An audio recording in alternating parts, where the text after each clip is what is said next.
Hi friends, welcome to Tutelage. In this video, we are discussing some of the important medical surgical nursing questions.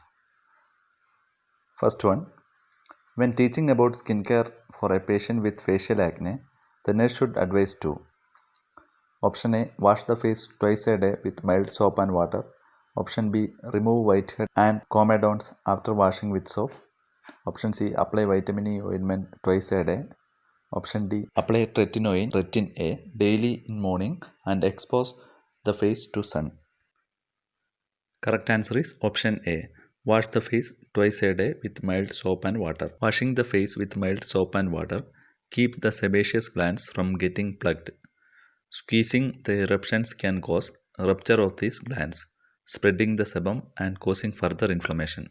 So it should not be done. Applying vitamin E to the lesion does not reduce the inflammation.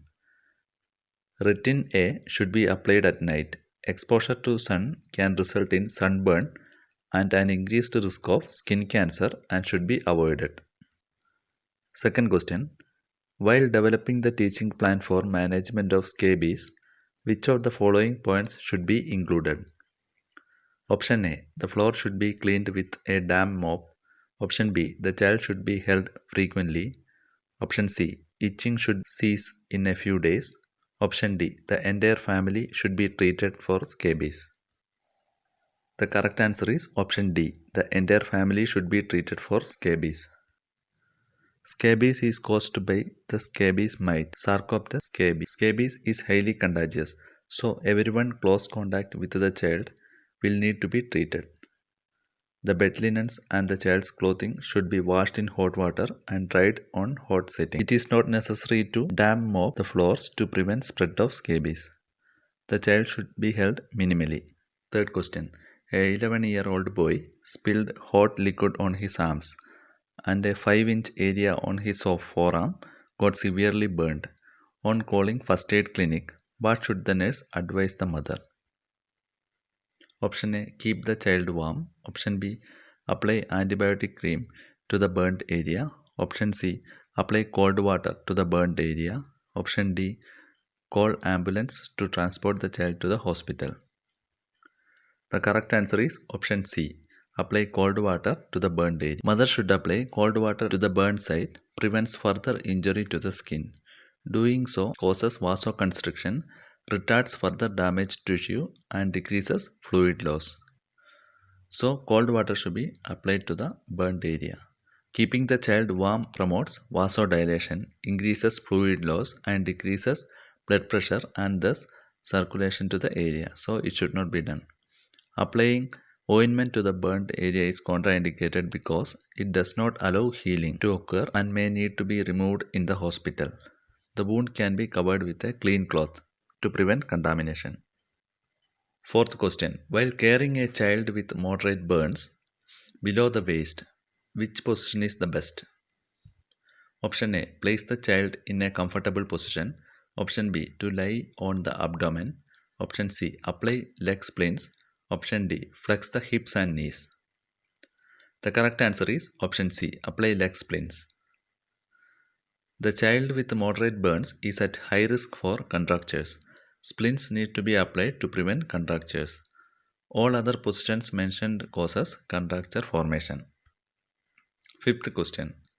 Healthy teaching for a child with newly diagnosed hyperthyroidism should include option A. Keep warm indoors.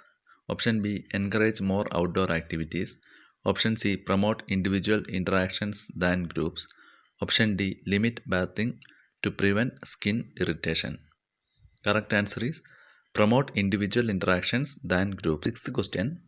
For an adolescent with type 2 diabetes, to increase the patient's self-efficacy to manage the disease, the nurse should option A. Provide diet and exercise plan.